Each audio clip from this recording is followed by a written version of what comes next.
Welcome back to my channel. Please don't forget to like, share, subscribe and hit notification bell. Thank you. PBA Commissioners Cup Season 49, Quarter-Final Game 2 Updates. Tinalo ng Meralco Bots ang Barangay Ginebra sa Game 2 nilang laro. With the scored 108 for Meralco Bots and 104 for Barangay Ginebra. Sino kaya ang mananalo sa Game 3 mga ka-sports?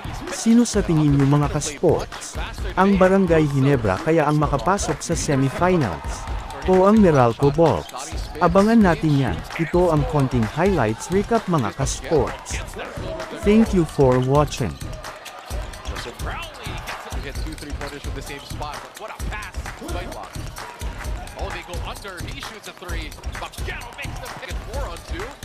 Aaron Black inside. Finished in the left. RJ. Floater. RJ.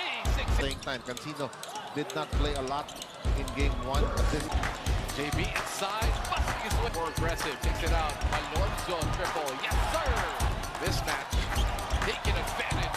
A lot about it. Gets JB up in the air. Floater. There you go. Quarter where Ginebra found themselves only down by 1. Checked in. Just to watch here as RJ Barrientos. Mid-range is deadly as Jonathan Rios. Nice back. Dancing with Quinto. Shoots a 3. Yes, sir. Chopin shoots over Mitchell. Winds it up. He wasn't injured a couple of months ago. That would have been a dump for David. Inside. Hodge gets hammered and he trying to get going offensively. That's patented. Oh, that's a screen by Hodge.